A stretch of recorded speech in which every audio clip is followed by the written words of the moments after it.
Hello friends, आज के इस वीडियो में मैं आपको वोटिंग सिस्टम का प्रोग्राम बना के दिखाऊंगा जिसमें मैं ये चेक करूंगा कि कोई पर्सन वोट देने के लिए एलिजिबल है कि नहीं है। तो हमारे प्रोग्राम में कंडीशन क्या होगा? कंडीशन होगा हम पर्सन की एज को कंपेयर करेंगे 18 से। अगर पर्सन की एज 18 से बड़ा होता है और 18 के इक्वल होता है तो हम बोलेंगे कि पर्सन वोट देने के लिए एलिजिबल है। या दूसरा कंडीशन होगा, अगर पर्सन की एज 18 से छोटा होता है तो हम बोलेंगे कि पर्सन वोट देने के लिए एलिजिबल नहीं है। ठीक है। तो अगर आपको प्रोग्रामिंग लैंग्वेज में अगर मगर किंतु परंतु ऐसा हो तो वैसा वैसा हो तो कैसा इस टाइप का वर्ड सुनने को मिले तो आप समझ जाना कि वह प्रोग्राम कंडीशनल बेस्ड प्रोग्राम है और उस प्रोग्राम को डेवलप करने के लिए इफ एल्स स्टेटमेंट का यूज करना होगा। ठीक है। तो ये जो वोटिंग सिस्टम का प्रोग्राम है, इस प्रोग्राम में भी देखो ये कंडीशन है हमारे पास, एज को हम कंपेयर कर रहे हैं 18 से। अगर 18 से बड़ा होता है एज और 18 के इक्वल होता है तो हम बोलेंगे कि पर्सन वोट देने के लिए एलिजिबल है, अदरवाइज पर्सन वोट देने के लिए एलिजिबल नहीं है। तो क्या है, ये हमारा एक कंडीशन है और इस कंडीशन के बेस पे हम क्या कर रहे हैं, डिसीजन ले रहे हैं। ठीक है। तो इस प्रोग्राम को भी बनाने के लिए हम इफ एल्स स्टेटमेंट का यूज करते हैं। ठीक है। तो सबसे पहले प्रोग्राम में हम क्या करेंगे, एज इनपुट लेंगे यूजर से, क्योंकि एज रहेगा तभी तो हम डिसीजन ले पाएंगे कि वह पर्सन वोट देने के लिए एलिजिबल होगा कि नहीं होगा। ठीक है। तो हम क्या करेंगे, पर्सन का एज इनपुट लेंगे प्रोग्राम में।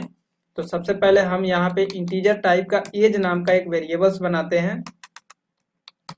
अब इस एज वेरिएबल्स के अंदर हम क्या करते हैं, यूजर से एज इनपुट लेते हैं। ठीक है। तो हमने ले लिया इंटर एज। ठीक है। हमने एज इनपुट ले लिया यूजर से।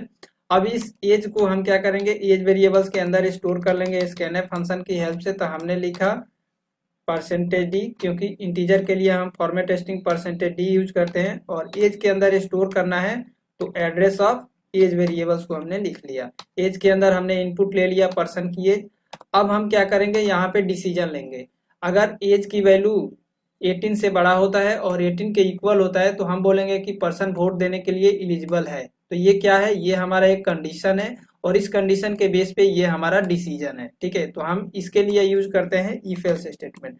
तो सबसे पहले मैं इफ एल्स स्टेटमेंट का सिंटैक्स लिख लेता हूँ। तो ये हमारा इफ एल्स स्टेटमेंट का सिंटैक्स होता है जो कि मैंने लिख दिया।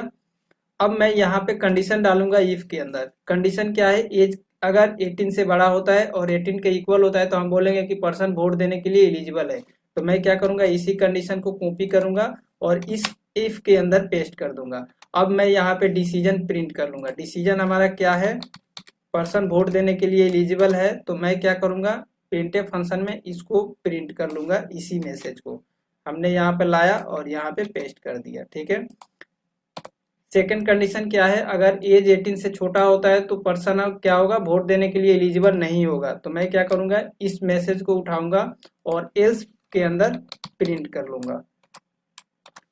मैं क्या करूंगा, यहाँ पे पेस्ट कर लूंगा। बस ये प्रोग्राम बन के रेडी हो चुका है जो कि पता करेगा कि कोई पर्सन वोट देने के लिए एलिजिबल है कि नहीं है। ठीक है। सबसे पहले इस प्रोग्राम को हम कंपाइल करते हैं एंड रन करते हैं। ठीक है। हम प्रोग्राम को रन किया, हमने इंटर एज हमने डाला, एज यहाँ पे 26। तो अभी आप देख सकते हैं पर्सन एलिजिबल है वोट देने के लिए। क्यों है, क्योंकि एज 26 है और यहाँ पे एज को हम कंपेयर कर रहे हैं 18 से। तो अभी एज के अंदर वैल्यू क्या है, 26। तो यहाँ पे कंडीशन क्या बैठेगा, 26 ग्रेटर देन इक्वल टू 18। क्या ये कंडीशन ट्रू है? बिल्कुल ये कंडीशन ट्रू है। तो जब ये कंडीशन ट्रू होगा तो ये वाला स्टेटमेंट एग्जीक्यूट होगा। तो ये वाला स्टेटमेंट क्या है, एलिजिबल फॉर वोट, जो कि यहाँ पे आपको मैसेज मिल रहा है। ठीक है। अब मैं क्या करता हूँ, इसको कट करके अगेन प्रोग्राम को एग्जीक्यूट करता हूँ। हमने अब सेकेंड टाइम में एज इनपुट कर दिया 15। तो अभी आप देख सकते हैं नॉट एलिजिबल फॉर वोट का मैसेज आ चुका है। क्यों आ चुका है, क्योंकि हमने एज में इनपुट किया था वैल्यू 15। तो यहाँ पे कंडीशन बैठेगा, एज में वैल्यू क्या है 15। तो यहाँ पे कंडीशन बैठेगा 15 ग्रेटर देन इक्वल टू 18। क्या ये कंडीशन ट्रू है? बिल्कुल नहीं, ये कंडीशन है फॉल्स।